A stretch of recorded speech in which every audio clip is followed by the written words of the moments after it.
What's up, witches? Welcome to my channel. Welcome, Tavia. Welcome, Roxanne. Hello. How you doing? Do you hear? Do you hear something in the background there? The old familiar hum of the fan. It is currently 88 degrees up in this room. It's a beautiful evening though, and the cool is starting to roll in off the woods. I'll open that window a little bit further. There we go. So with my flame and my charcoal in front of me, yeah, it is good. I'm glad you're doing well. I too am doing well. Check in, say hi if you feel like it. It is tonight. For the last couple lives, I have posted, elemental readings for this and elemental readings for that. And then when I went for decks and started talking to the decks, I got nowhere. So I changed it again, twice now. Can you tell Mercury's retro? And today I just felt like I need a little levity. I think we all need just a little levity and wackiness, right? Things have been so very heavy lately. So the decks that were telling me they wanted to play, I think we're going to have a good time. And yes, I am officially out of my first 5 days of COVID. For the next 5 days. I have to mask everywhere I go, which is not a problem because I was already masking everywhere I go. So, so yeah, first of all, thank you to my guides and frickin' everything that the dreaded Corona came to town, and it was so incredibly mild for me personally. I mean, so mild. So I am just eternally grateful. Hello, Samantha, darling. Hello, Stephanie. Great to have ya. Great to have everybody, as always. Pardon me. So yeah, not a bad run. Still full of worries. Still full of worries when you have a husband that's had pneumonia several times and can't take that really strong antibiotic anymore. So, Dars, hello, baby. I'm so glad. Yay, my sisters is here. So happy. So, he also is getting through it okay. It's hit my son the hardest. He's coughing a lot, but it's clearing things out. It's not, he's through the sick part and into the clearing out phase.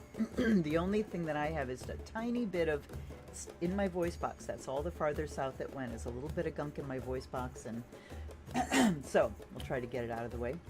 I cheers you with my tarot cup.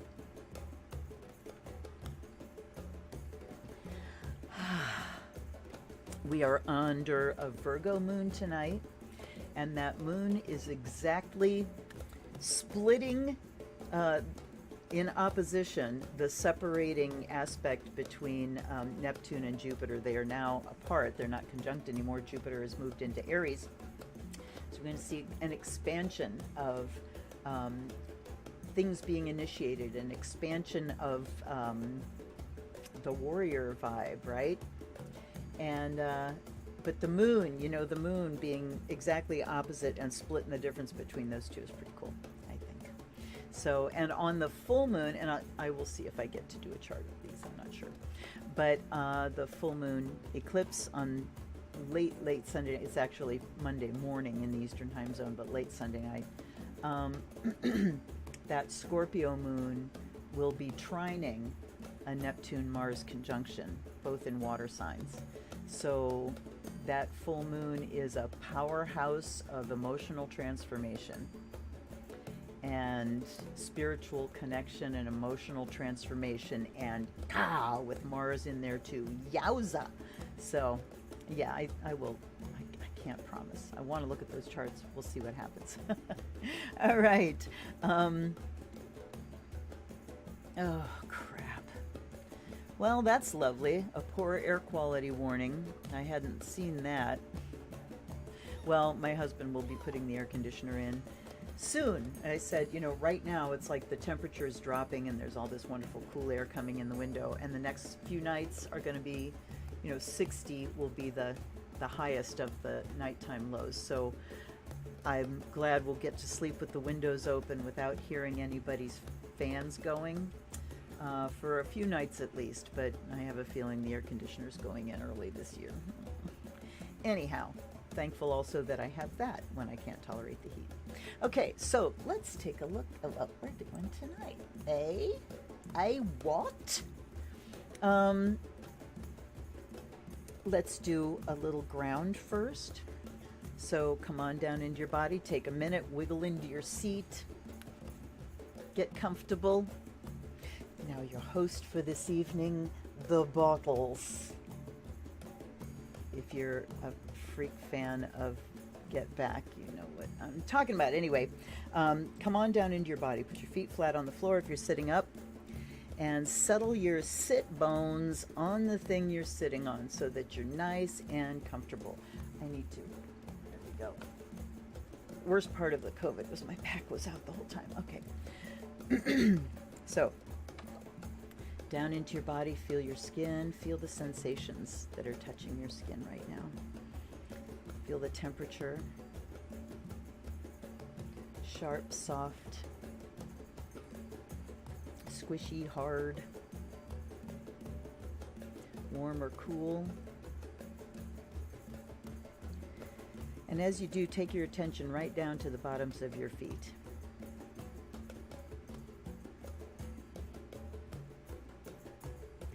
And let's just let a nice wave of warmth and relaxation, or whatever temperature you need right now, flow up from the bottoms of your feet, flow up your legs, to your knees, up to your thighs, and up through your belly and your low back,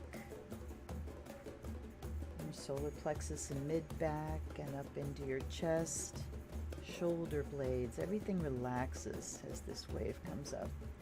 Feel your shoulders let go.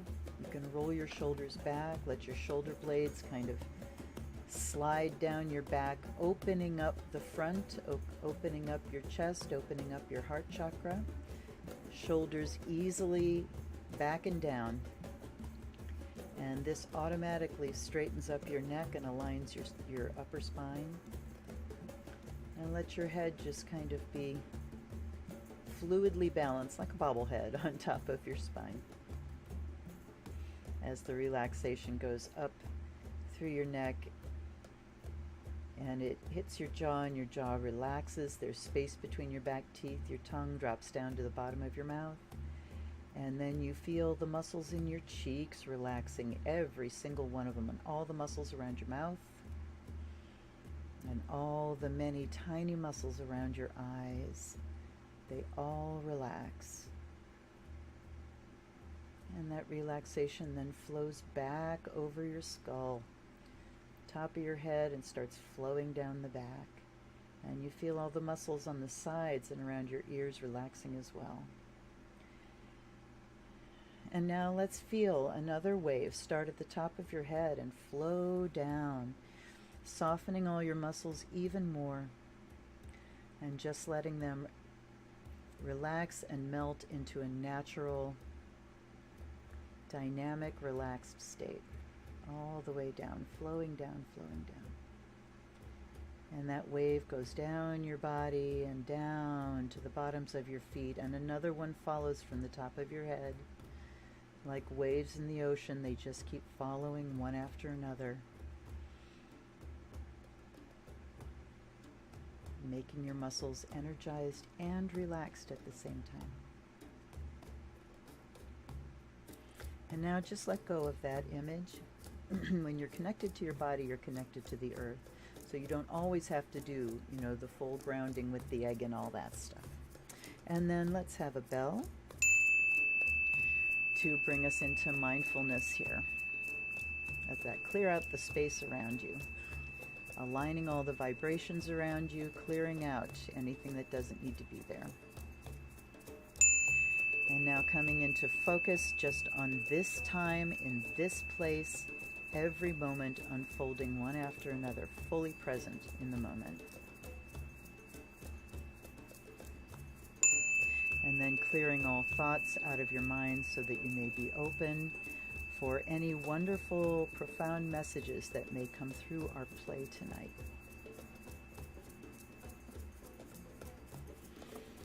And I say thank you to my guides and guardians, allies and ancestors for being with me every moment of every day. Thank you for carrying me through this dreaded virus in such incredible fashion. I wish that for everyone else that is doing the best they can and gets caught anyway, because we're all going to get caught. No fear, no shame. I offer you this fresh water, and I offer you the fire of Azrael to you and to these wonderful decks. I offer to Morgan's Tarot. This is an old deck, but I believe it's still available in new edition. And I offer this to these super awesome future cards. And I offer this to, put them in the wrong order. And I offer this to the Housewives Tarot, the finest in mid-century modern style tarot decks.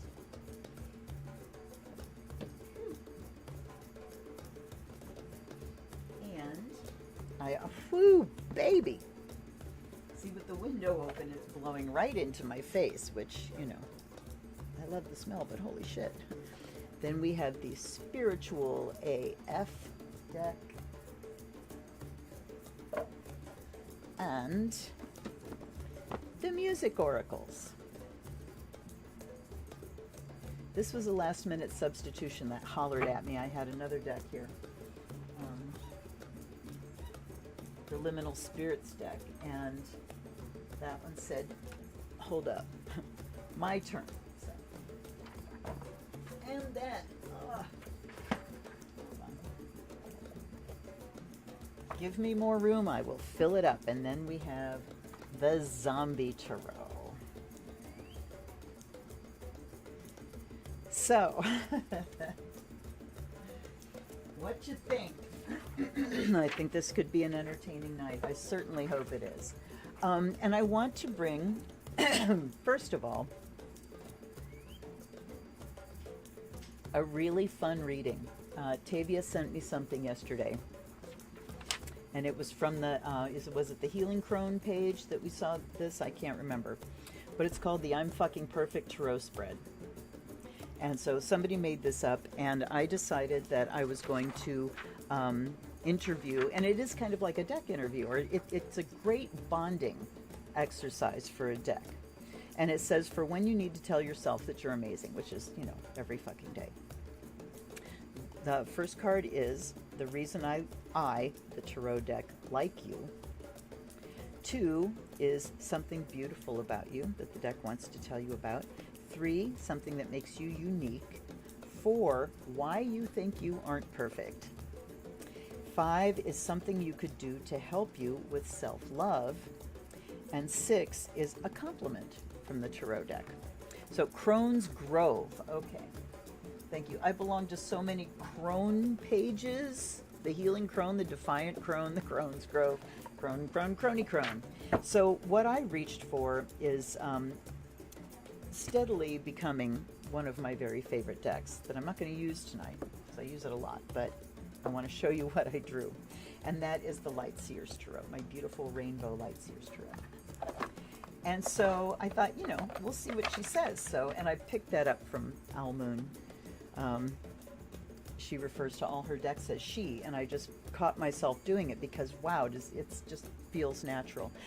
Hello, Kala. Hello, hello. Okay, yes, it is an interesting collection, and I hope it's an amusing collection. So I picked up the deck, and I mean, this deck is hard for me to riffle shuffle all at once, so I split it in half, and I shuffled those things and split it in half, and I mean, I shuffled and shuffled, and then I cut shuffled, and then I cut the deck to choose the cards. And usually when I do that, I'll cut it, choose a card, And then sometimes I'll cut and choose too, but then I'll do a cut shuffle in between. So I started picking cards, and here's what happened. The reason that I, the Light Seers Tarot, like you, Luna. Justice. Okay? So that was talking about, you know, integrity and accountability and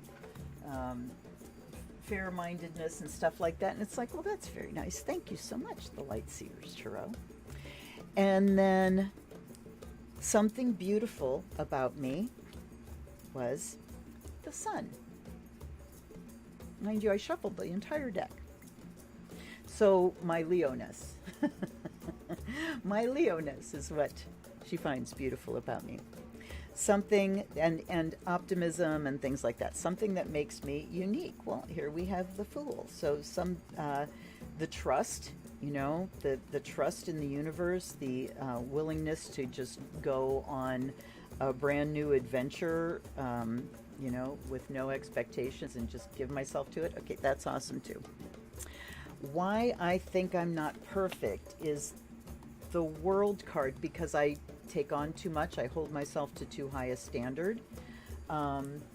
It was a reminder to me that I need to redefine success for myself, because I think, you know, I haven't been successful, I haven't achieved anything, and that's totally wrong. So I need to just redefine that. But it's also just putting too much on me, you know, expecting too much of myself sometimes. Something I could do to help me with self-love, well, there's the Tower. And this one was a little bit rough. And what I thought was, I need to shake things up. I need to shake up my paradigm about myself. You know, I need to, it's like I just need to break down old belief systems and old barriers. You know, this Tower is the things that restrict me, the things that haven't applied to me my entire life that I've internalized. So that's what I need to do, is just strike that Tower. And then a compliment from the deck, we have the Magician. And it was telling me that I'm awesome and powerful, and that I have magic and I can manifest, that I'm a hell of a manifester. So when I got to the Fool, you know, 2 majors in a row, that was like, ooh, that's cool. And then I went, oh, the Fool. And it's like, oh, this is fun. And then I felt myself drop into that zone. And I knew from that instant that they were going to be all majors. And I was along for the ride. And that's so much fun. And so I just kept, you know, okay, the next one. Bam, there it is. All right, the next one. Boom, there's another one. And it's just, it's such a great feeling. I had that feeling also. I've had a lot reading cards, but one time we were playing Risk. This is back in the 90s, playing Risk with friends, and I was battling this dude, and you know, you have to roll 6s when you're battling, and I sat there and I'm like, okay, here we go. 1, 6, and I picked it back up, and the second one came up 6, and then it was like that drop into the zone, and I threw 5 passes. Bam, and I didn't look at the dice. I was staring him straight in the eye. Bam, bam, here comes another one. And it you know, we laughed our asses off. It was great. So those things are those wonderful moments in life. Plenty enjoyable. Crone plenty in the mirror. Well, you know, I like being with my fellow crones, because they have just as many fucks to give about things as I do. And you know, it's good to be in the company of crones. All right, so I just wanted to share that with you, that, you know, and we might, I think we might use this later. If I forget, somebody holler at me. All right. So let's get that out of the way and go for our Astro Dice.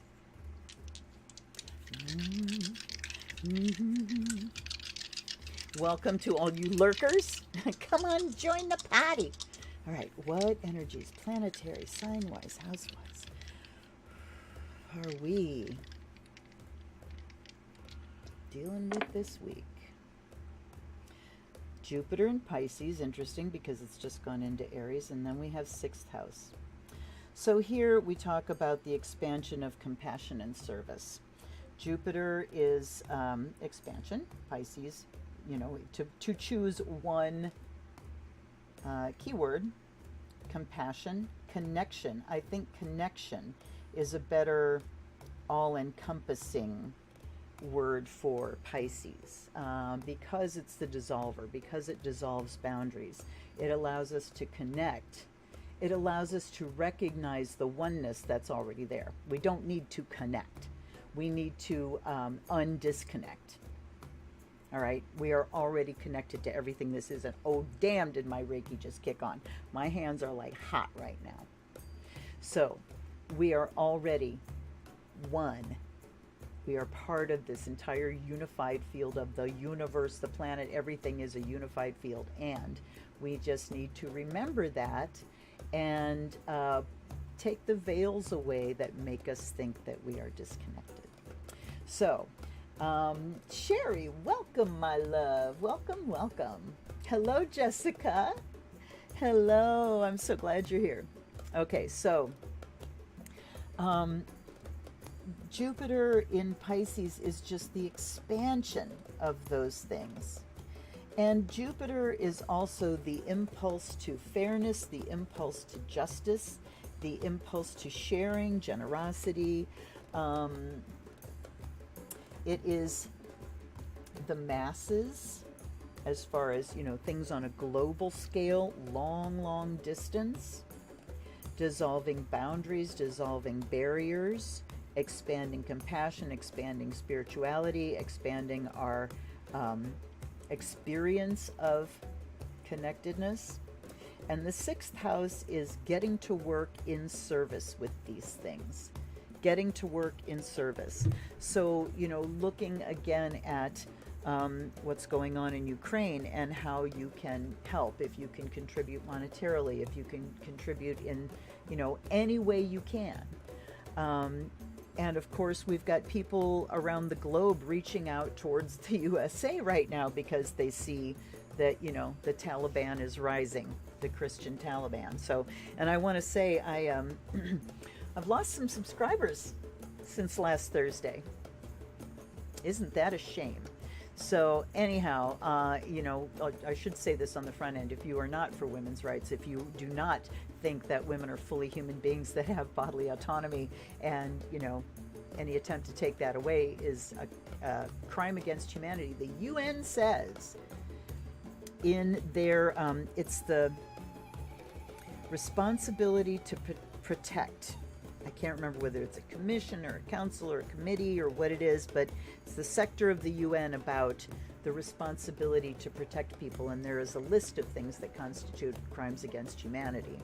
And on that list is forced pregnancy, denial of sexual autonomy, sexual violence. So these things are crimes against humanity. Whew, anyway, let's lighten up. Yeah, let's lighten up. Are you happy now? Shit. So anyhow, 6th house, service and work.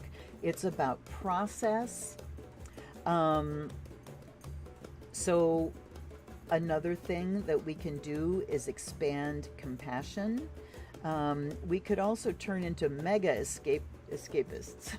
But with the 6th house position here, it really does ground us into an earth house and into service, process, and work. So looking at how you can be of help, how we can build our networks that will take over for when, you know, the shit hits the fan. All right. Thank you, Calla. Thank you. Anybody who doesn't agree with that can just scoot themselves off my channel. Thank you. Please and thank you. Alrighty, let's get going. Where's my little tiny die? Here it is. Here's my little tiny die. Okay. Who's up first? Number 2. Number 2 is the super awesome future cards. Okay. This is my Lenormand style deck for tonight. So, we do need to ask a question here. Yes, 6th is also health.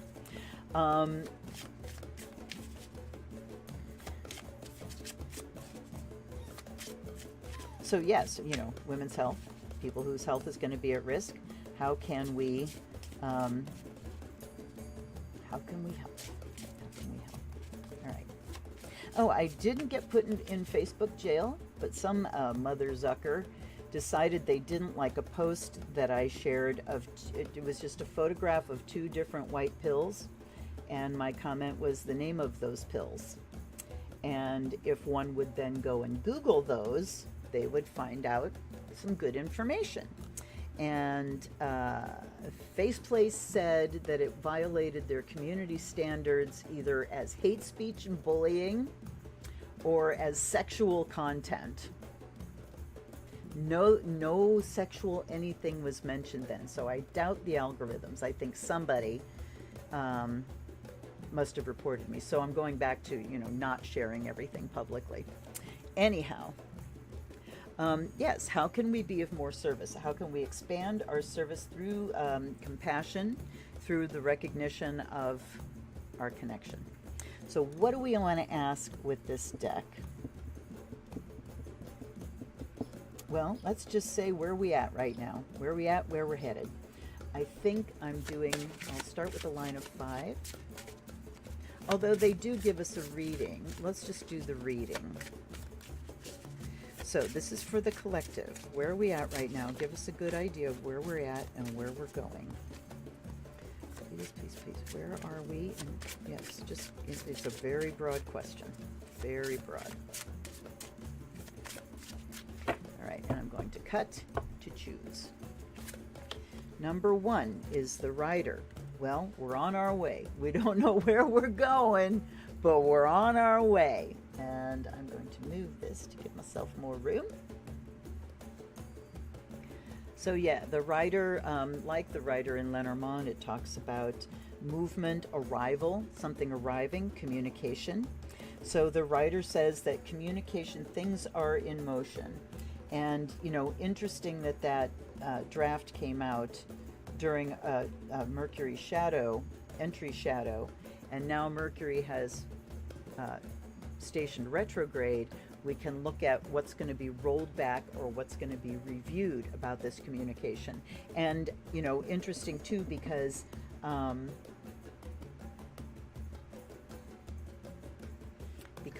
on. Because Mercury is starting this retrograde in Gemini. I couldn't remember what, I lost my track there for a second. Mercury is starting this retrograde in Gemini. It very quickly is going to go back into Taurus again. But it's like this communication, whoops, came out. Oh, excellent. Did we share that? Ooh. And then it went backwards. Now we're going backwards again. So we'll see what gets rolled back, please. Now, that's where we're at.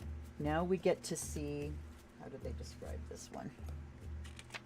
Now we get to see the current circumstances. So this one is supposed to show the person being read. And these are circumstances that are crossing that. Okay, so the handshake refers to a relationship that is not romantic, that is platonic. It can be to an agreement, but look at the hand and the crab claw. It clearly says there's a mismatch here, and so rather than something becoming close, it's just a handshake. So I wonder if we're just getting a little glancing blow, but not a commitment to this. All right. Third card is distant past that's having an influence on now. And that's the Sun. Oh, well, of course, empowerment. Empowerment. Things being out in the light of day, feeling, happy, joyful, and empowered. When the sun is out, you can see the entire landscape. You can see what choices you have. You have choices, and you are empowered to make those choices. Okay, let's see here. Yes, Samantha. Hello, Jay. Good to see you. All right, next position here is the recent past, what happened recently, to lead the questioner to wonder about the future. illness. Illness. I mean, that can be COVID. Certainly can be COVID. And, you know, this can stretch farther back into, you know, like the beginning of the Trump era. But I think this illness is look at the plague mask here. This is talking about the pandemic, kind of taking away our innocence. But also talking, oh my God. Down here in the bottom, when you're looking at it from far away, what does it look like? I'm going to kind of slowly come in here. What is that sort of looking like, y'all? What's that looking like? And what is it actually? Come on, do me a... There we go. It's a caduceus. What does it say? Oh, don't make me work like this. Oh, it's Archie McPhee. Okay.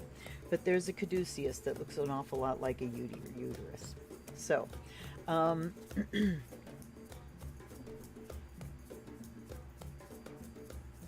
okay, yeah, go back to last Thursday's. The entire evening was about it. Entire evening was about it, but it seems to be presenting itself on this deck too. So the illness in our society, the illness that has us where we are. I don't need to go into detail, do I? And then we have, I think this is what's coming in, where we're headed next, what will happen in the near future. We have vigor. And look at the organs, the heart, the brain, the lungs here. And it's chicken pulling a bus, a beefy, muscly chicken pulling a bus. So when something stalls, we pull it ahead. So this illness that has been really shown in the recent past, and look at how bright the sun is here in the, you know, the dark, deeper past.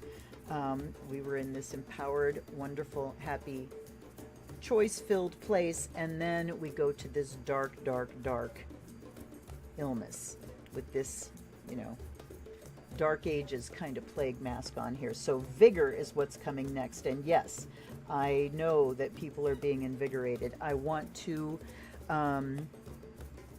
right now I'm just sending like loving thoughts to all of us that we have the stamina, that people have the stamina to do the physical work that needs to be done right now. Okay. And then the last card is the answer to the question in the distant future. The ultimate result if the current path is not changed. The wish. Okay. Well, it says if the current path is not changed. Now we have to go back and look at the writer here, because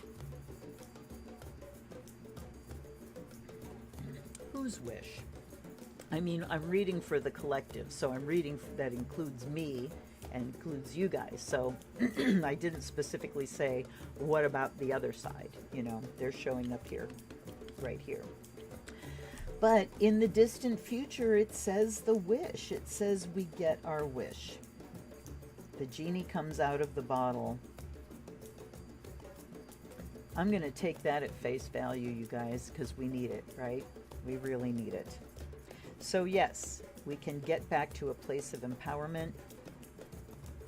I'm going to take a hit on that. And you know what? I stopped splitting the deck. Did you notice that? Whoopsie. The letter. All right. The letter is written communication. So this is like news coming in about written communication, but it's a handshake, not a commitment. So that, Jake, is what framed the question for me, what we're talking about here. What news has arrived in written form that it hasn't been committed to yet? So, you know, as much as I'd love to read about something else, there it is. But I'll take that wish card at the end. Any old day. Any old day. All right.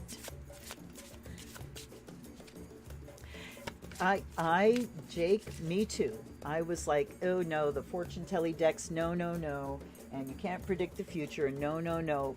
You can certainly get a weather report, and I am a solid fan now of cartomantic style decks like Lenormand and Kipper. Deck of Character, Yang is one of my favorites. So And yeah, it's such a fluid style of reading that I really do enjoy. All right, who's up next? 2. We just did that one. 3. Oh, the Housewives Tarot. And what's so fun about this deck tonight is look at the era that it's depicting. All right. Let's give her a shuffle. Although I did shuffle everybody thoroughly coming in.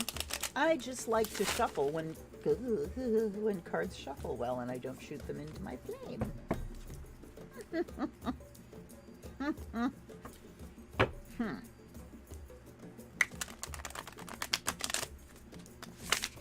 All right. So, Housewives, let's look first. Oh, you know what? Maybe we should do the I'm Fucking Perfect Tarot spread with this one. Yes, I'm going to, because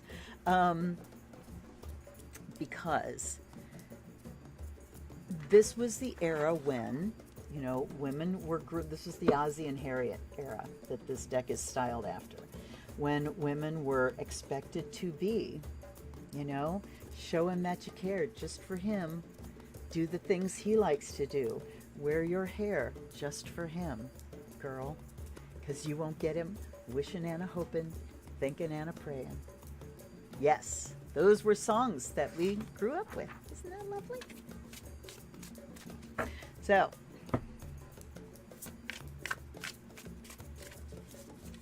there's, who did I start watching?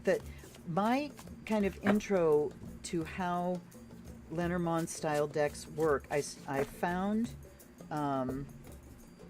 there's a channel, I think it's just called Lenormand Reader, and I watched her, and then I found Denise at Revealing Light Tarot, crap. Let me see if I can find her. I know I can find her quickly. Denise because she helped me an awful lot. You can also look at Card Geek. She is on YouTube as well, and she actually does straight up lessons for Lenormand and Kipper. She has her own Kipper decks.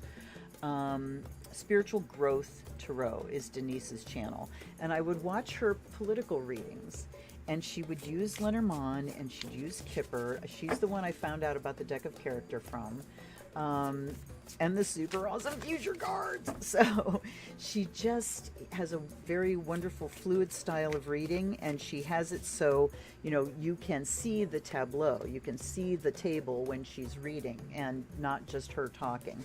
So very instructive and very informative. All right, so we want to ask, and this is collectively the I'm Fucking Perfect Tarot spread. So all of us women here that, you know, my sisters that are goddess women, and my brothers who are too goddess men, my powerful, powerful witches. There we go. The reason that the Housewife Tarot likes us. The Hanged Man. And I'm going to look these up. Something beautiful about us. The Queen of Pentacles. Something that makes us unique. The Empress. Ooh. Why we think we're not perfect. The Seven of Cups. Something we could do to help with self-love. The High Priestess. And a compliment from the deck is the Queen of Wands. Look at this. Queen, Empress, Priestess, Queen. Hell yes. Alrighty. I'm going to let the deck speak. Why this deck likes us.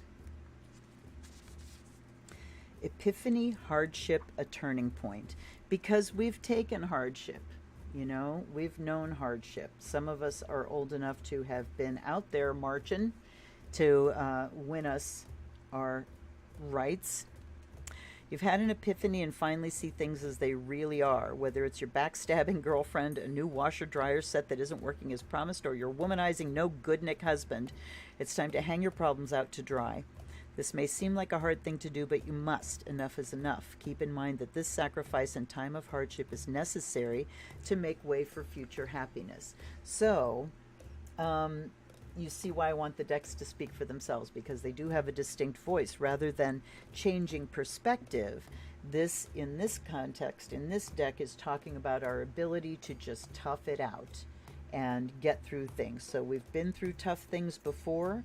We've learned a lot from them. We've had epiphanies from them, and we've gained wisdom from them. And that's why this deck likes us. Okay, something beautiful is the Queen of Pentacles. And I don't know how well you can see her. She's got her little family on the couch, and she's got the pentacle, and she's saying, ta-ta, I'm gonna put my mink on and straighten my crown, and off I go. There's TV dinners in the oven. Okay. Materialism, elegance, high expectations. Practical and materialistic, the Queen of Pentacles always has money on her mind.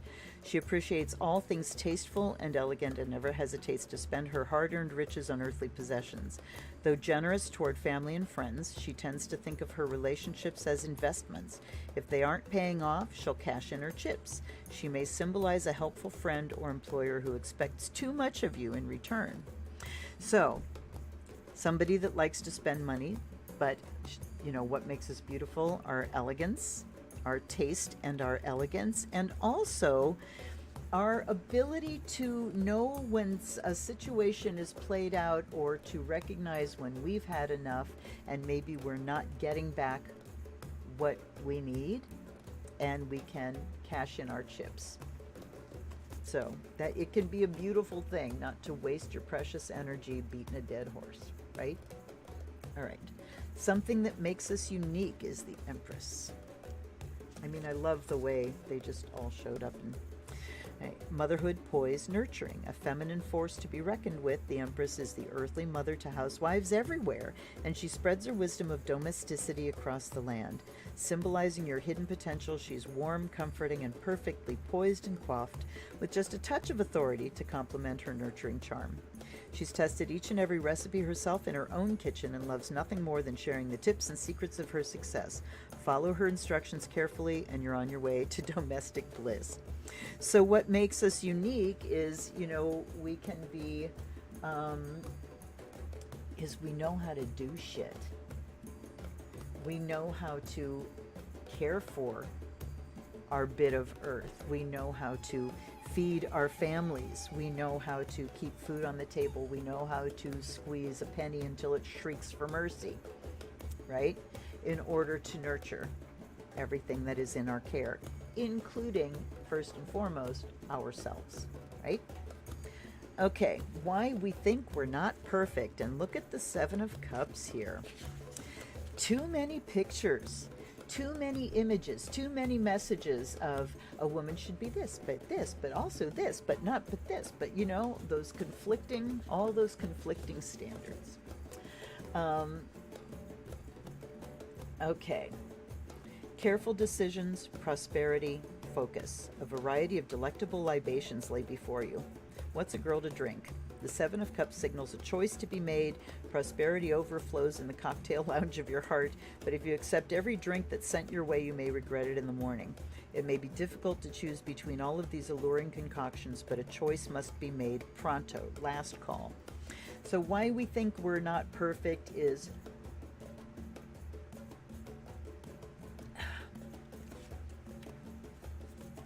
I'm not gonna go with the book's definition here. I am going to go with mine, which I just said. Too many standards, too many different ways to present ourselves, and it takes us away from who we authentically are.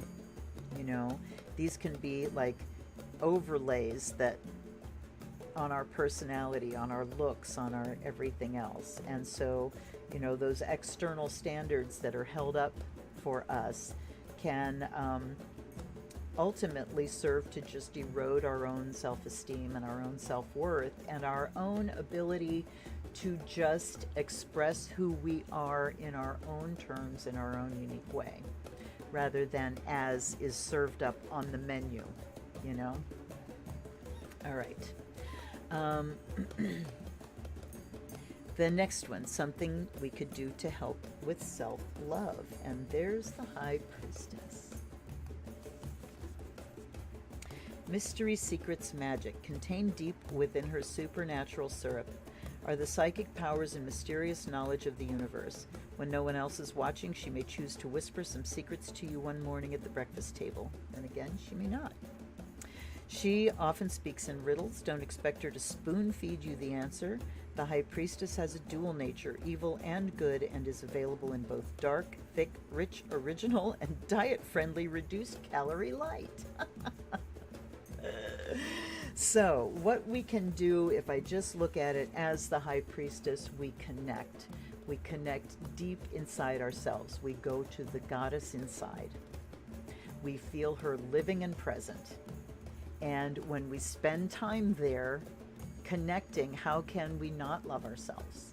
How can we not feel love and reverence for our very own selves, our own bodies, our own minds, our own psyches? High Priestess also talks about do your damn magic. You need to feel more self-love, do some magic on it. Do a love spell for yourself. How about that? And this, you know, the mystery and all that stuff is wonderful, but I see it as spending time in that mystery, pursuing that mystery, because the feeling of it, kind of like dropping in the zone with this reading in the Light Seers deck, that feeling when you're there is something else, and it's something that you can't describe and you don't forget. Okay, the last one is a compliment from this deck. Creative energy, ego, passion. This drama queen radiates creative energy. She positively glows. Her dominating personality sweeps people off their feet, but often leaves others feeling slighted. She is an attentive housewife, but still finds the time and energy to pursue her own interests. In a spread, the Queen of Wands can also suggest the need to travel or to devote your time to more creative pursuits. So what is the complement of this deck? That we are radiant with creative energy, and we're very passionate. And when we decide to go after something, we can do it. We do it passionately and with a great deal of energy. All right, I'm going to catch up with messages here. Yeah, I was feeling the same thing, Samantha, with the Aunt Jemima syrup. All right, I got to back up a little bit here. I have to read them over here because the one here is too small. All right. Jake. I love you, Jake. Sitting out there winning them big. Yes, yes.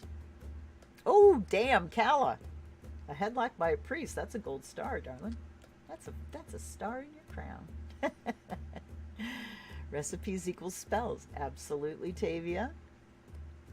In this period of waiting, the hangman, look around and see what you want to manifest. The Queen of Pentacles, because we are the Empress. We are pregnant with possibilities. We've done this before. We can do it again. Absolutely. Okay, let's see. Masculinity is not toxic. No, it's not. But they're toxic masculine. No, let's put it this way. Toxic masculinity is not natural. We can't say masculinity isn't toxic because we have a version of it on this planet that's incredibly toxic. What we can say is toxic masculinity is not natural. Okay. Masculine. Yes, Jake, masculinity is only toxic when it's imbalanced. Yep. Or it's traumatized. When it's traumatized. We're dealing with trauma here, folks, always. Oh, yeah. Yep, the Abrahamic religions can... I mean, the priestess was there, and then they kicked her out. Right on, Jake. I agree with you 100%. Done on purpose. Yes, yes. Amen, tongue in cheek. Uh-huh. Well, the thing is, Samantha, though, they don't want to share. You know, I hear Gandalf to Saruman saying, there is only one Lord of the Rings, and he does not share power, as he dives off onto the back of Gwahir. So, yeah, this is the whole thing. It's the, you know, there can be only one at the top. It's the one God theory, and that God is male, yeah. Alrighty.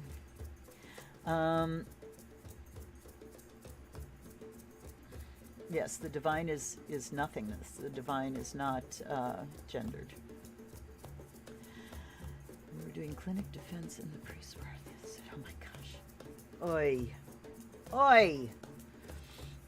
Okay, so to all of our mothers, and for some of us, our grandmothers who, you know, came to adulthood in the mid-century modern phase in the Ozzie and Harriet days, thank you for surviving it. Thank you for finally losing your shit, you know? Look up The Sickness That Has No Name, I think it was called. If you watched Mad Men, it was brilliantly depicted in that series. Okay, who's up next here? 6. That was a bank shot. Yeah. The Zombie Tarot. This is one of my decks that is cut unevenly. It drives me insane, but yes, it is an adorable deck. It's a very familiar deck. All right. Let's see what kind of reading we can do from the zombie deck.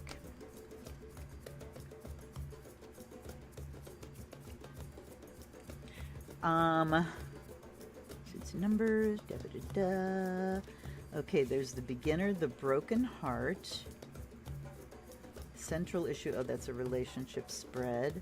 The gravestone, a central question in your life. Unforeseen forces acting on that question, how other people affect you, circumstances affecting your life, what's available to help you, and the outcome. That's a real possibility. And then there's the eyeball. Long term, it's hard to think long term when you're in the middle of an all-out war. Short term thinking is the order of the day, and the eyeball offers a glimpse at the month ahead. And then there's the severed head. And that one, primary issue, distant past, recent past, present, immediate future, factors that will affect the outcome. Card that represents the outcome. Let's do the gravestone. Okay, and I would like to ask, it says, in the middle of a zombie apocalypse, a cemetery is the last place you want to be, but this simple tombstone-shaped layout can help you identify and deal with an important issue in your life. And I am going to shut off the fan. Oh, that sounds better. Whoopsie. All right. So, gravestone spread here. Gravestone spread. And I'm actually thinking about some things that need to die. I think we have those.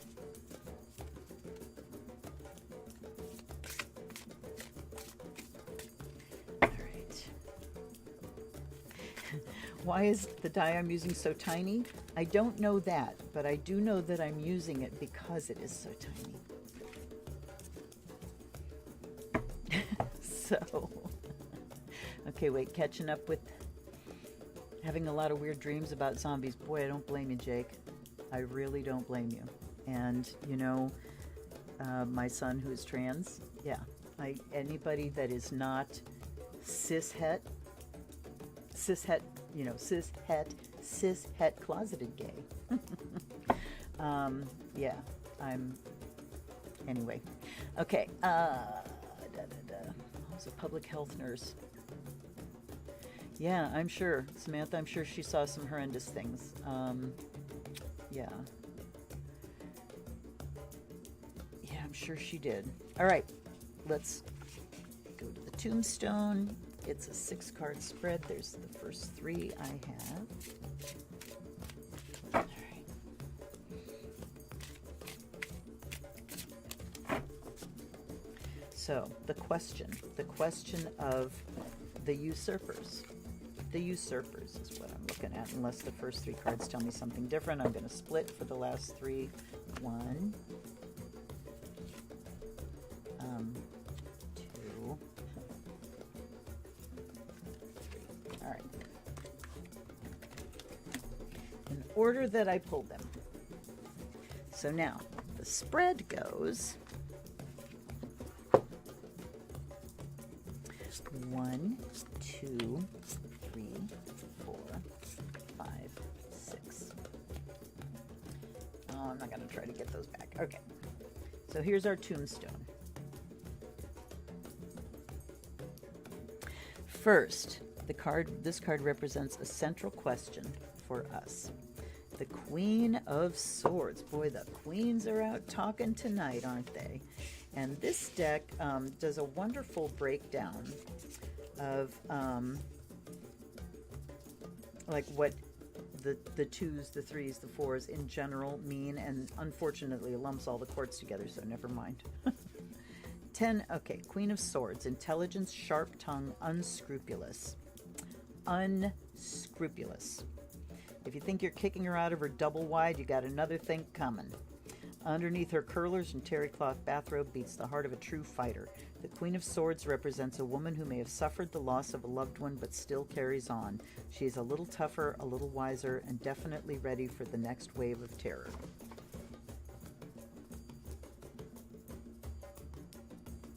Okay. Well, I mean, Kala, what you know of me, I am a weirdo. I'm a professional weirdo.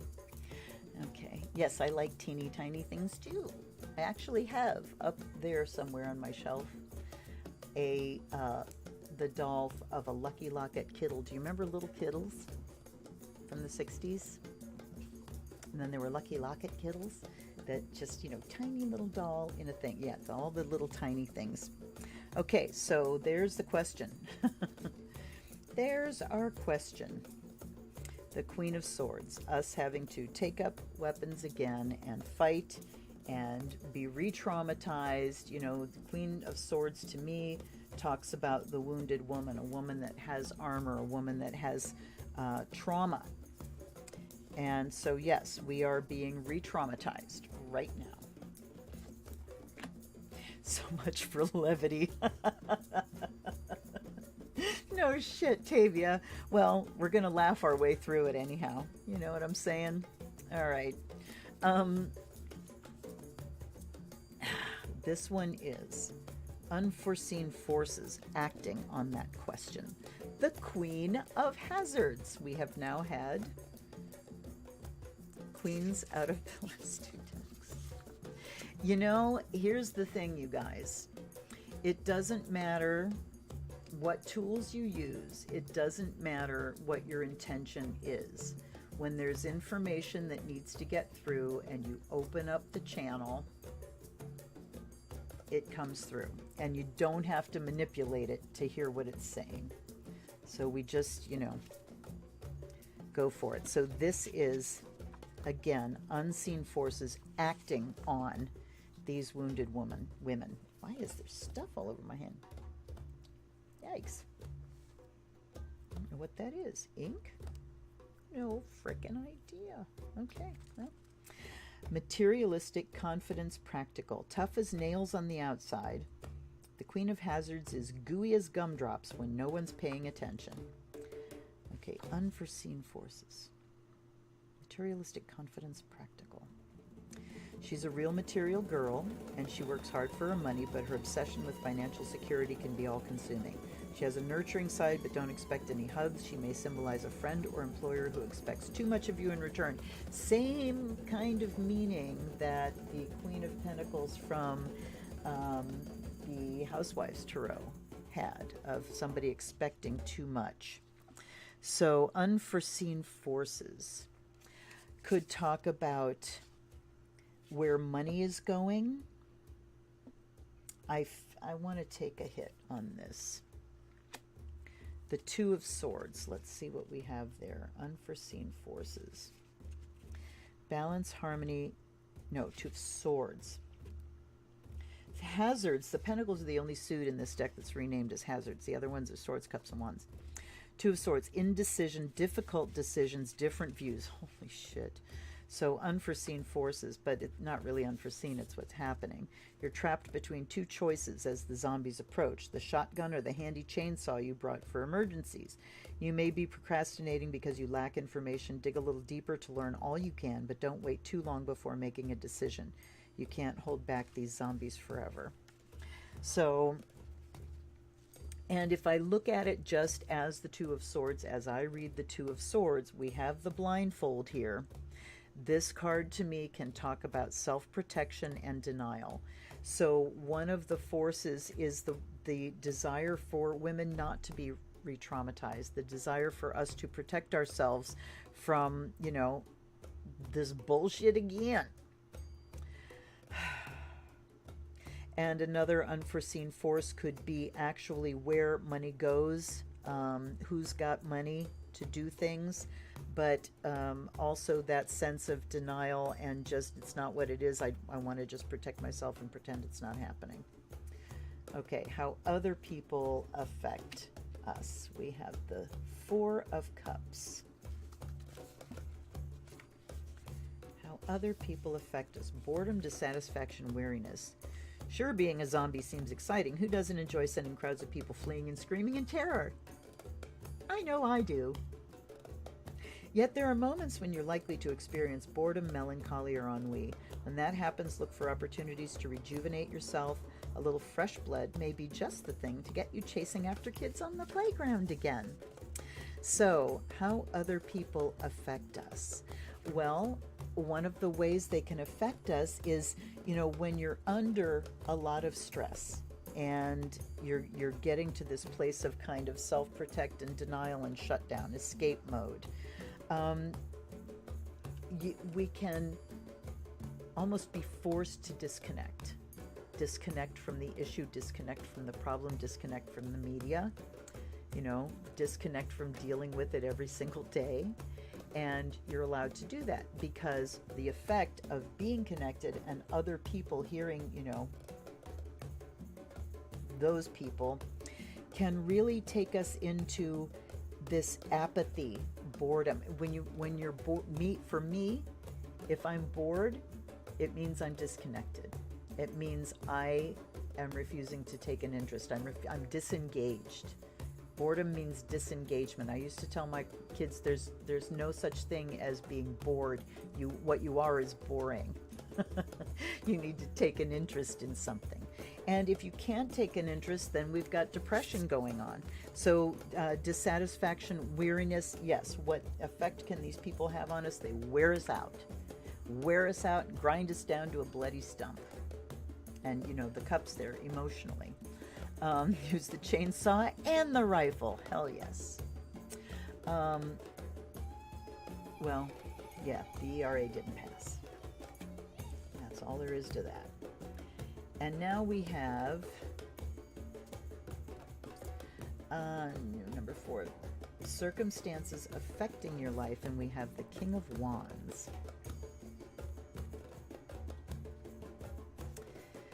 Entrepreneur, self-reliant optimism. The King of Wands has an independent streak that allows him to see old problems from new perspectives. When his leg was blown off by a landmine, he fashioned a new one out of wood. Something of a loner, the King of Wands may not be the cuddliest person in your life, but there's no better source for inventive, practical advice. He's especially good with business and construction. Now, this one again was circumstances. So that's a person. Let's take a hit on him. And we get the Queen of Wands. Holy moly. Okay, all queens, come on out. Come on out, ladies. Caring, self-sacrifice, fiery. And this, again, is circumstances affecting. So the King and Queen of Wands, we've got creative, passionate people. What's affecting us? The Queen of Cups.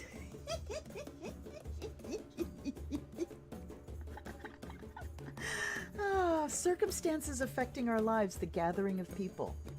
Let's try one more time because we're out of queens now. Death. So, circumstances affecting our lives, death. Do I have, now I'm going to read it because, you know, that's where the levity comes from. Okay, new beginnings, transformation, rebirth. You just had to take this card literally, didn't you? Rather than seeing the death card as a bad omen, think of it as an opportunity. This is a time to shed bad habits, abandon past restraints. A great transformation may be underway. Go ahead and bury those old relationships. Just be sure they don't crawl back out later. Well, I'm looking at this as what is affecting us is the carnage that's going to happen when safe abortion is taken away. Okay, who or what is available to us? The Seven of Swords. Ooh. If you don't give it to us, take it, is what I just heard. If you don't give it to me, I'll take it. Theft, sabotage, deception. There's one in every bunch. Keep an eye out for the person who's a little too enthusiastic about fondling the firepower. It's possible she's putting her own interests ahead of the group's. When confronted with a plan, make sure it's best for everyone involved. If it sounds sketchy, it probably is. Who or what is available to you? Well, I'm thinking, you know, if we have to do some sketchy things, we have to do some sketchy things.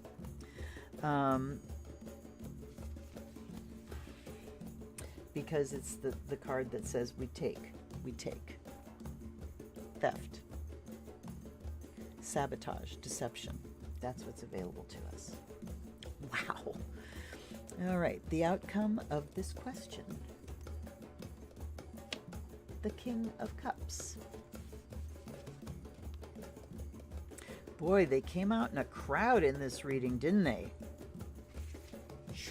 People. People. Empathy, diplomatic, generous. He looks like the quiet, sensitive type of portrait. This is Joe Biden, by the way. Portrait of calm, confident stability, but just beneath the surface lies a more complicated and emotional individual. Bingo! The King of Cups keeps his feelings to himself, but he's always ready to lend an ear even if it's not his. He may also represent the need to act more from your heart than from your head. I'm going to take a hit just to see. Judgment. Judgment is complete transformation.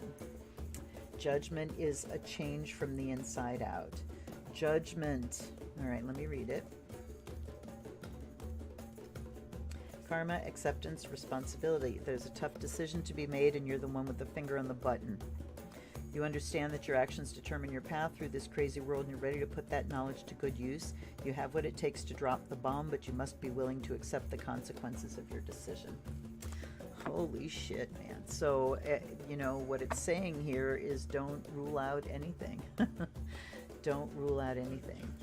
You know, networks need to start being built, and alternatives need to be assembled, put into place, so that by the time the thief comes along, we will already have stolen what they're after. We will have taken it back. Okay, let me catch up with messages.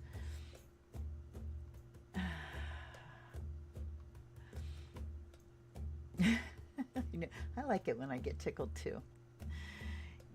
Oh, hello, Johanny. Hello, darling. You'll never survive the storm, they told her. I am the storm, she replied back. That's it. That is it. Take the filibuster away and screw them. Yes. Yes, this is where we just, you know, we have to be ruthless. This is saying what's available to us is we have to pull every move that's available to us to pull. You know, dig deep into the laws, game the system the way they have gamed the system. And they've gamed the system by ignoring the rules, and they've gotten away with it. So it is time for that shit to stop. Anyhow, damn. Thank you, my wacky decks.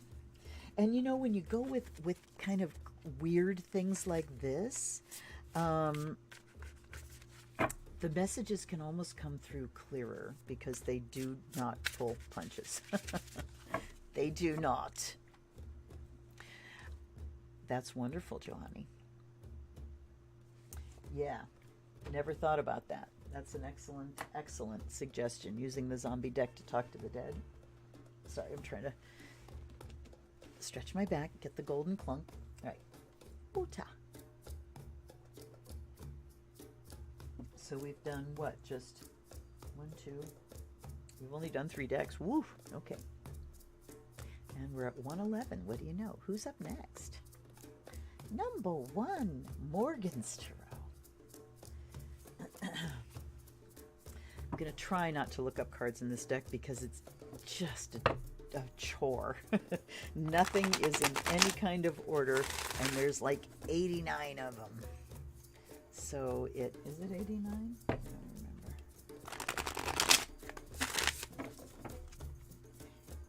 I love to shuffle US game stuff. So fun. One more. I just put my candle out. I did that Thursday night too. You know how much I love to shuffle. Okay, wait. Let me relight. Rekindle the bell fire. There we go. Yeah, when I finished, I think it was last Thursday, and it was like, oh, my candle's out. Why? Nobody here but us folk. All right. I like to do 9 cards with this deck. Actually 10, but 3 rows of 3. So that's what we're going to do. And we're just going to see what it has to tell us. So Morgan's, this deck is a hippie, wonderful hippie deck. All right, they don't want me to shuffle anymore. I'm going to take them off the top. Far out, tomato, potato, eggplant. And there I was, surrounded. There are no others. Not unfolding, the universe not unfolding the way it should. And wordless. And there's 3 in this deck were in the reading I did earlier this afternoon. And you watched me sit here and shuffle. You did, you did.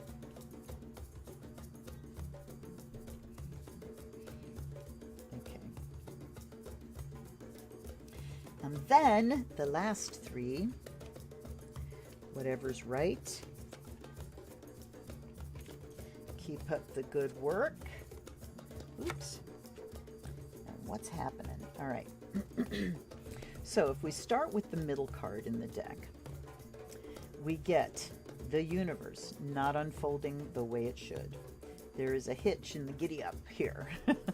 We've got, and there's the card that wants to come off the top for the 10th. So it feels like things are out of whack, but we do have to remember that the universe always, always, always follows its own laws. And if we're feeling like things are out of whack, it's just because we need to be more engaged and in so being engaged, able to direct the system and push things, in the direction of universal law, Okay.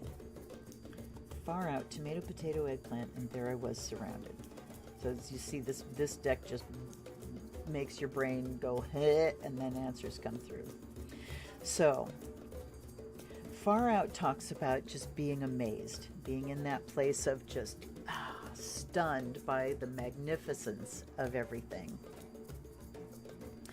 This card talks about, all of these are nightshades. Tomato, potato, and eggplant are nightshades, which means that they are, technically poisonous. They are poisonous plants, and yet we eat the fruits of them. So nourishment, that we can get nourishment from things in moderation. That would be too much if we go too far. That would actually be poisonous. So this is actually talking to be about moderation with everything, and moderation in consumption of, and there I was surrounded, consumption of the media, consumption of the culture that is all around us that we cannot escape from.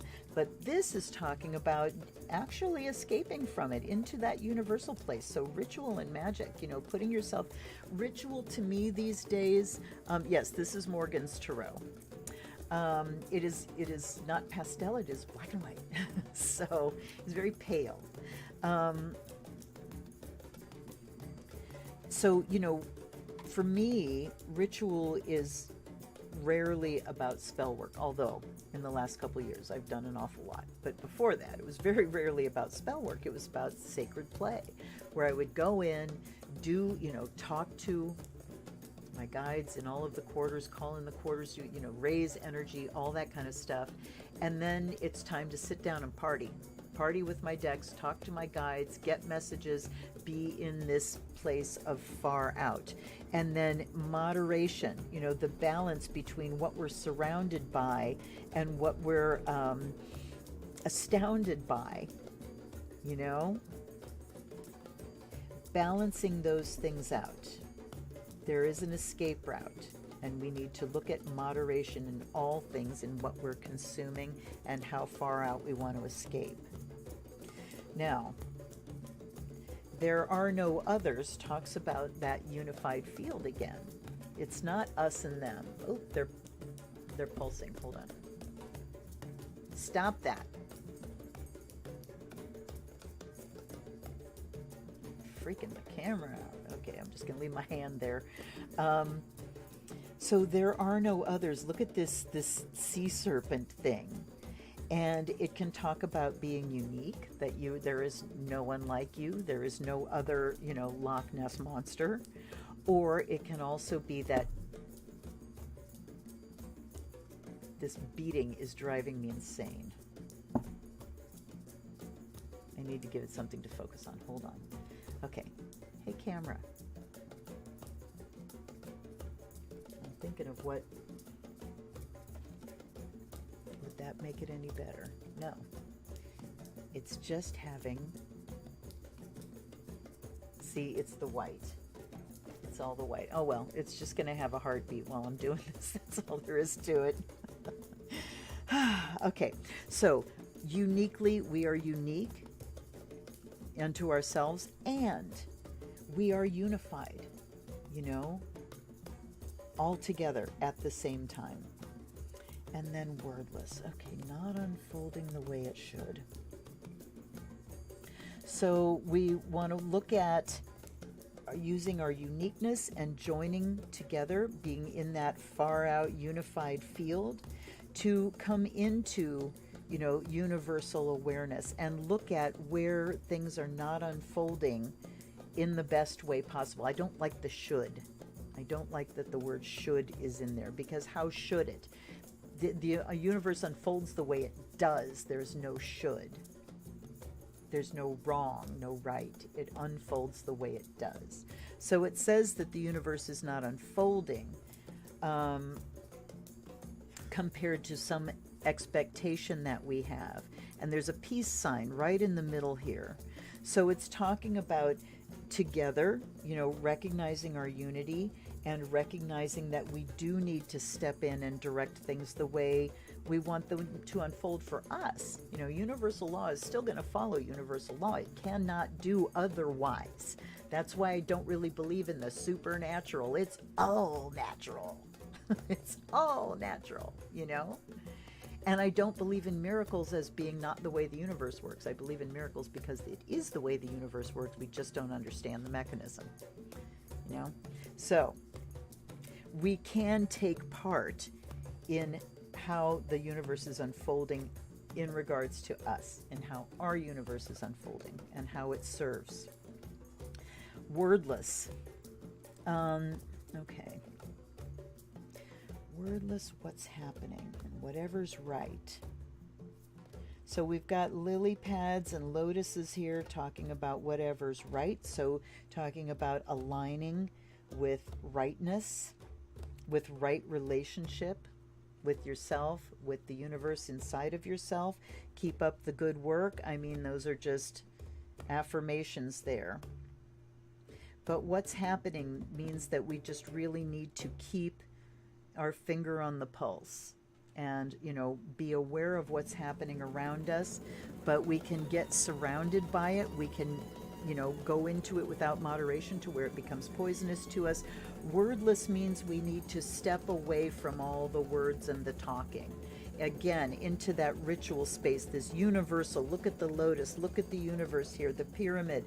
We need to step into that magical, sacred, divine, step into our own divinity where it is a wordless place.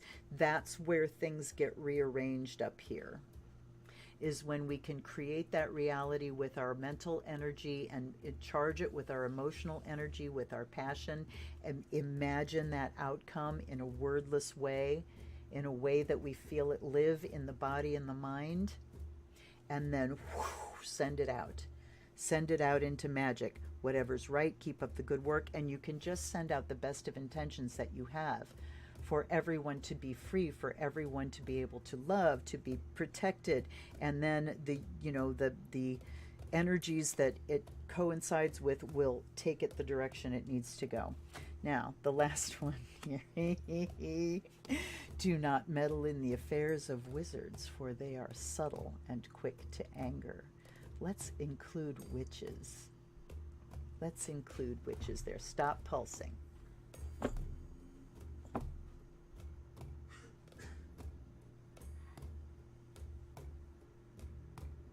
I'm fucking with my camera because it fucks with me. All right, so there we go. And the last message here is don't fuck with us. Do not fuck with us, for we do magic. And we are subtle. And we get pissed off. You know? I mean, I could look down here too. But I'm not going to. I think that was sufficient. It's such a mind-blowing little deck. It really is. As the finger on the pulse as the cards pulse. Yep. Okay. Let's see.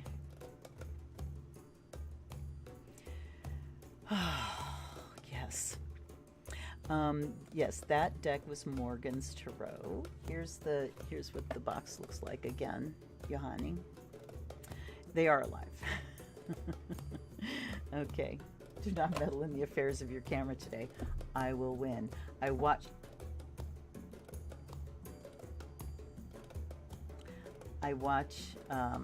Chef John from foodwishes.com on YouTube. I love him. His recipes are outstanding, but he has a very particular shtick, and he talks in a really sing-song way. And when I first listened to him, I thought, what's this guy's problem? But then as I listened to him some more, I realized he's just a smart ass, and that's just how he does it, you know? And what was I going to say? Oh, he always says we never let the food win. You know, do this, we never let the food win. So we never let the cards win, or the camera, for that matter. All right, where we at? We've got 2 more decks to go. 2, we've had number 2, we've had number 6, we've had number 3, we've had number 1, 4.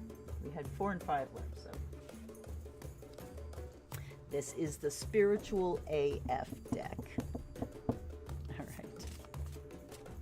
Oh, you watch Chef John too, Calla? I love him. I love him so much. All right. We don't need that card.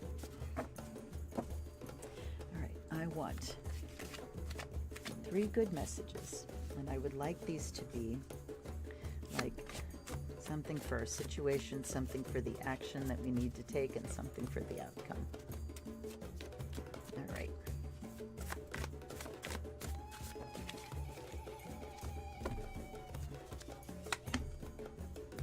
The wound is the place where the light enters you.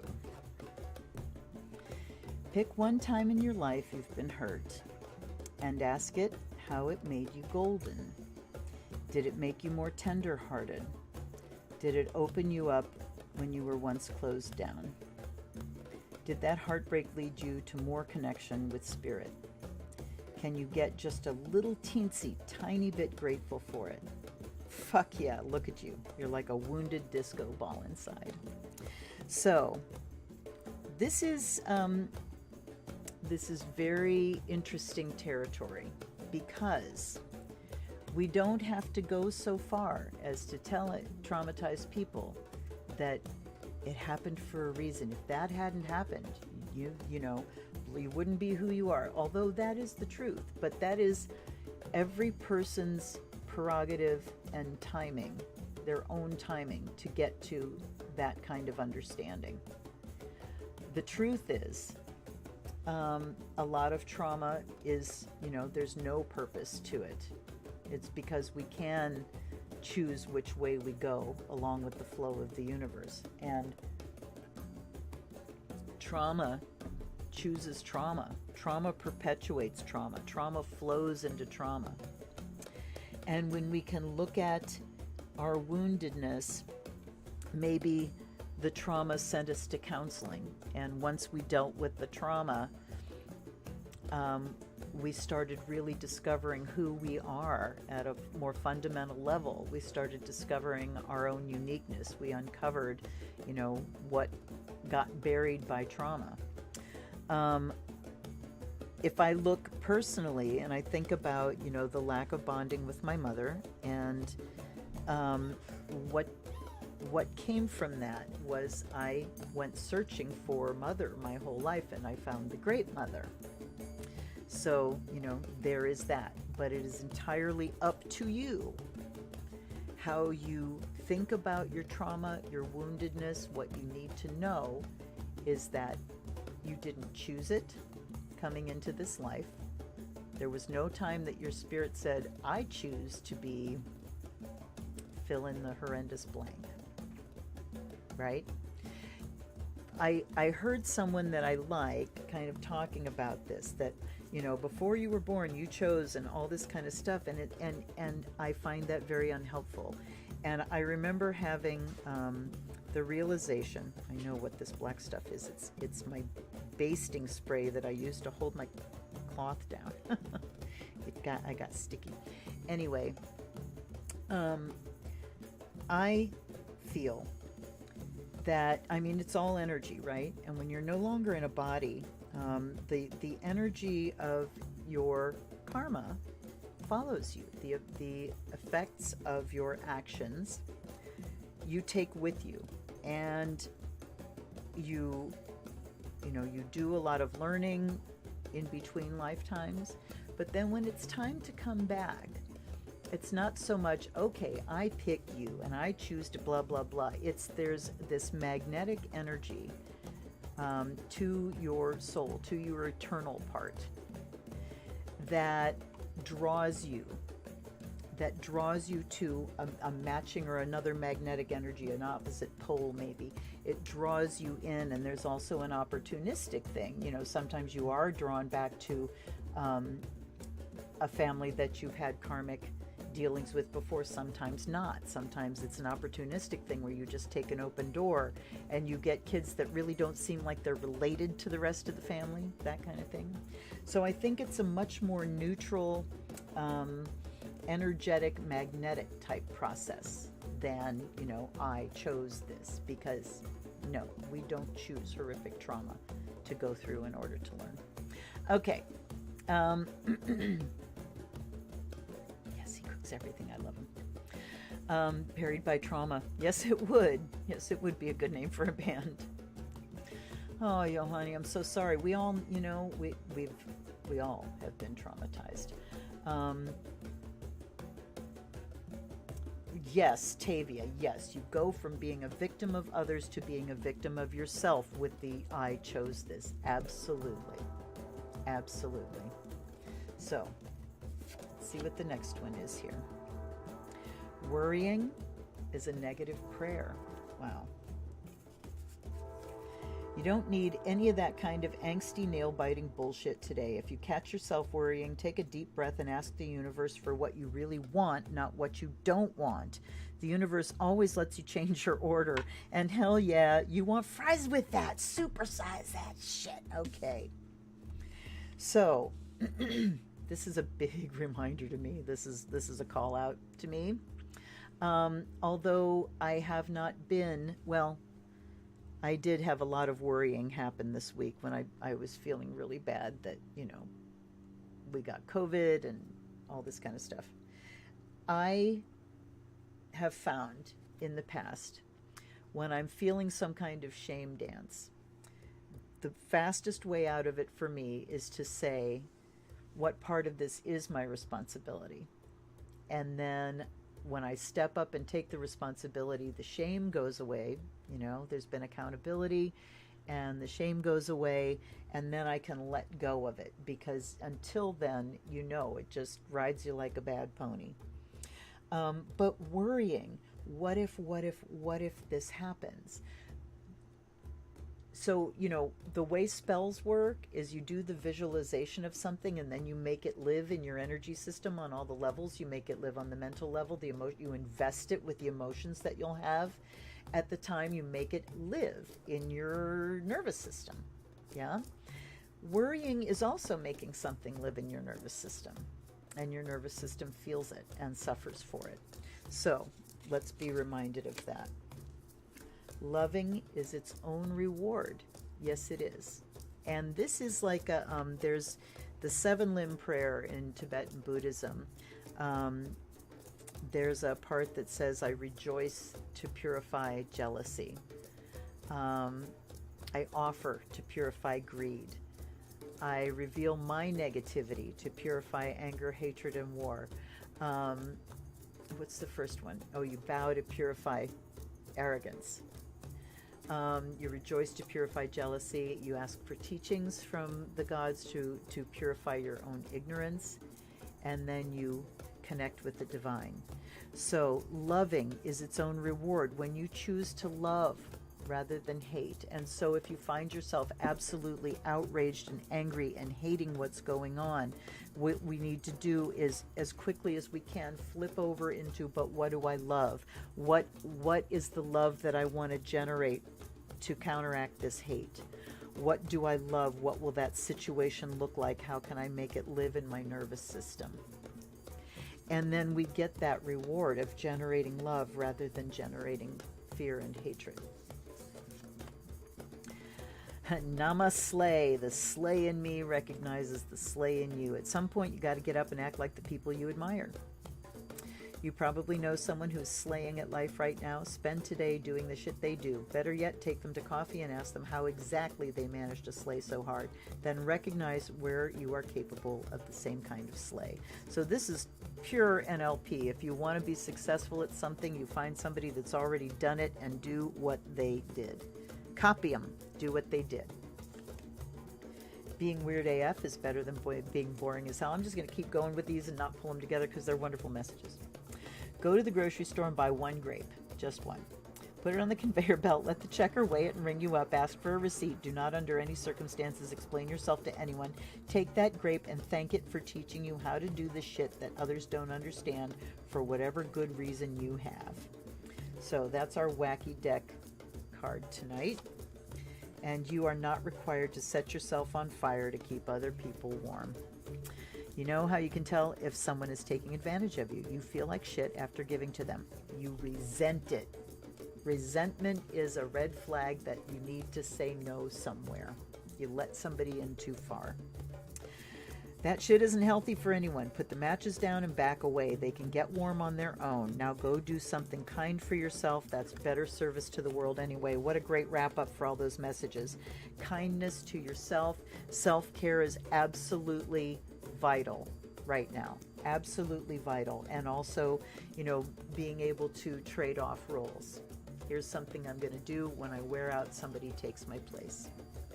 So, lots of good, strong validations and reminders, and then we finish with our music oracle.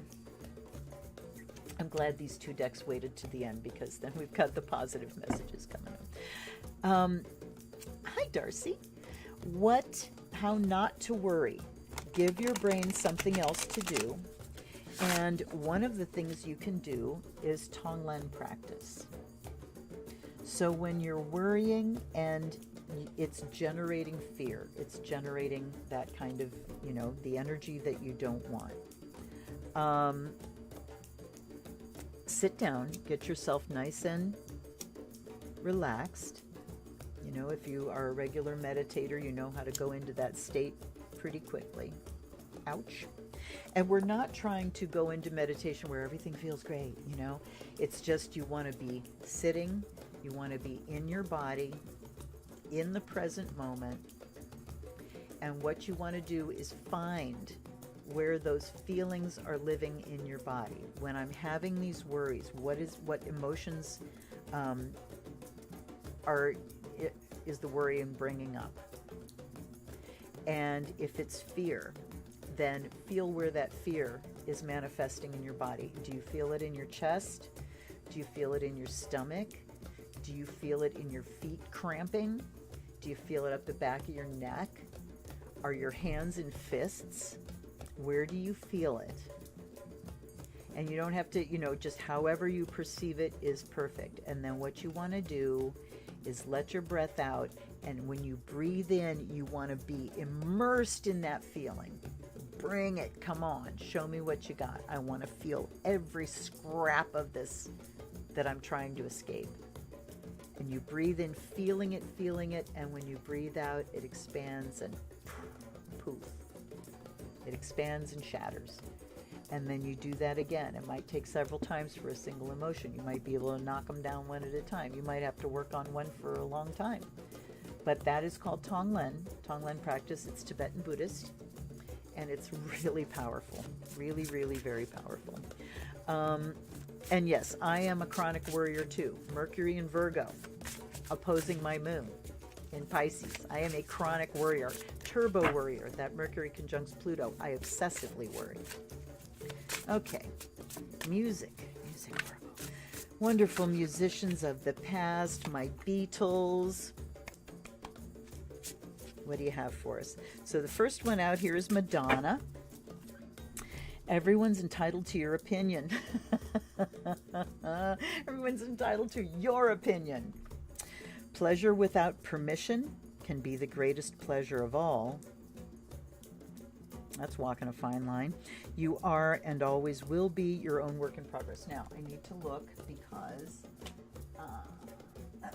because there are levels. And I'm trying to remember what the levels are. Okay, this is attitude. This is lifestyle, and the music notes are inspiration. So, let's go for the inspiration messages here. You are and always will be your own work in progress. So I was having a conversation with someone yesterday and telling them about one of the cards in the Morgan's Tarot.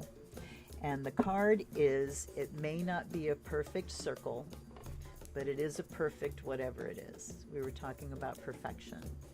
And she had said something like, sometimes perfection is hard to achieve. And she was talking about kind of, eating crappy things now and again that aren't quite healthy for you.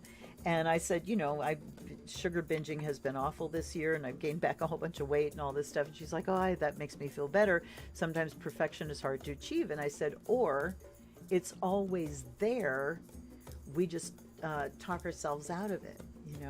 It's always there. We just fail to recognize it. We hold ourselves to unrealistic standards. Well, I can't remember exactly what I said, but it was good. Hold on, I'll find out. I'm gonna find out.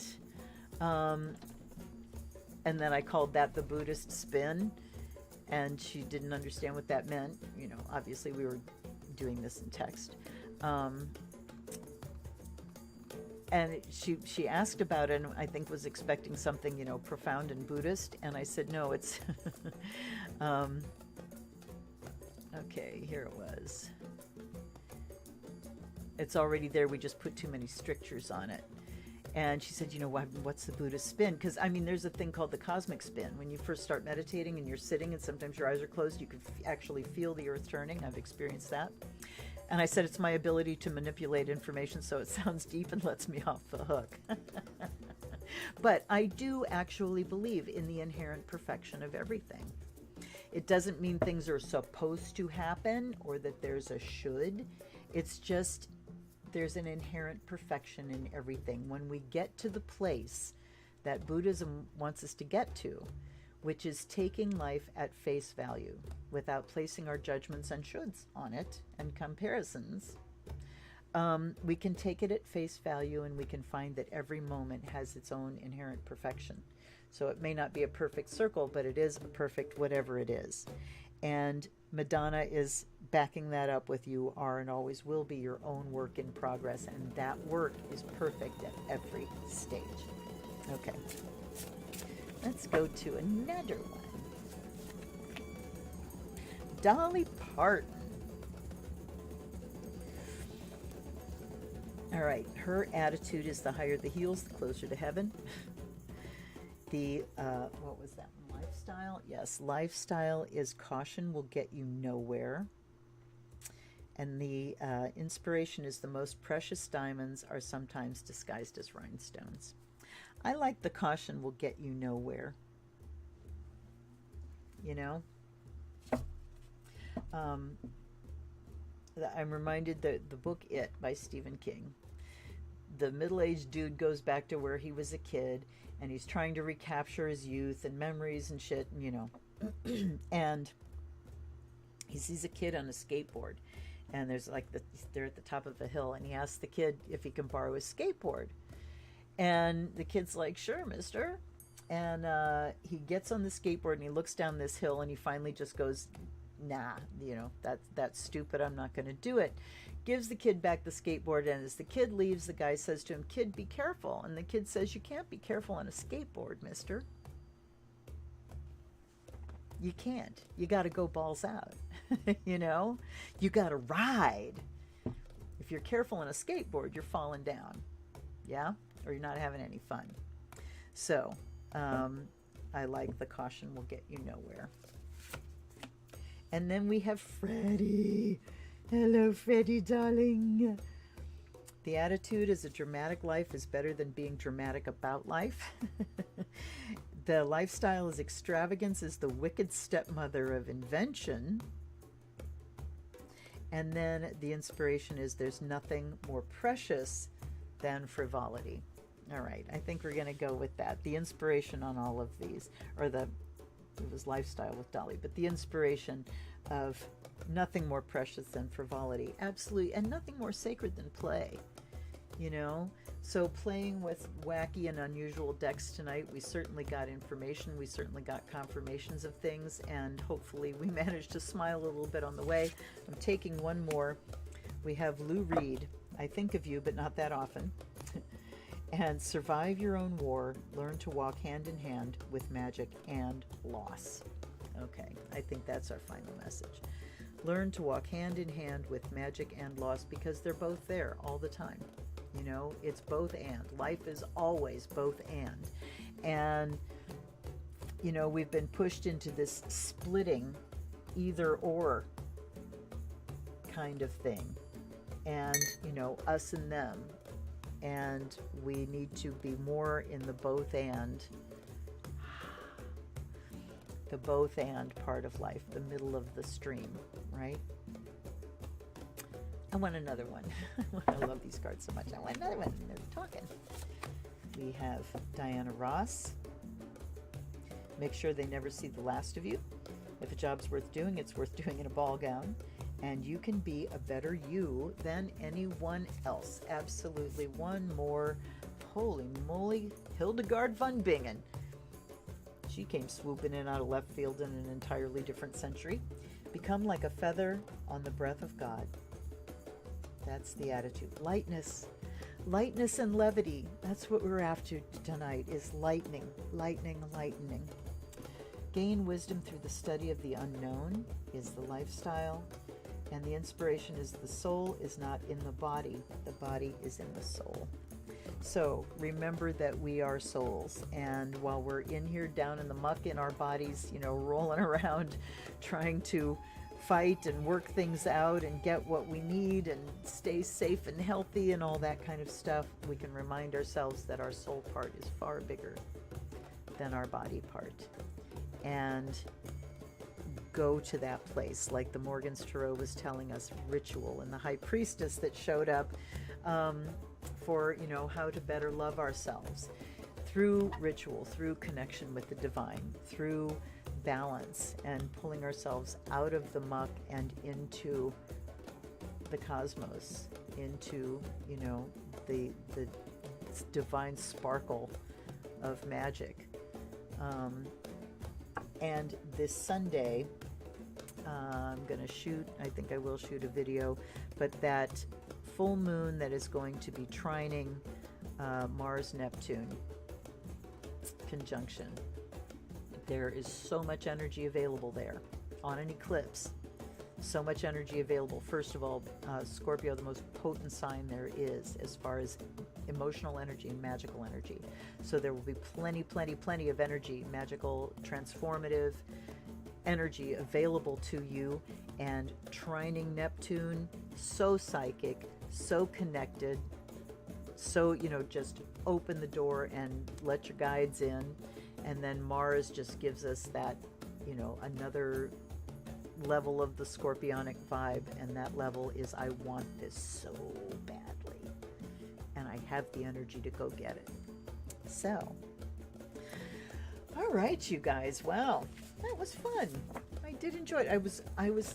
I had decks picked out like at 3:30 today. I've been working on this all day just because I couldn't wait for it to get here. So I'm so glad that you were here to hang out with me. No, that's not what I want to do. Here's what I want to do. There we go. So I hope you had fun. I sure had fun. Let me get back to my messages here. All right, let's see what we got here. Crystal on the universe. Do not meddle in affairs. Okay, well, that's way back already. Love the train. Madonna. Oh, hi, Deb. How you doing? Still pulling queens. Yeah, no kidding. No kidding, Tavia. Oh, my God.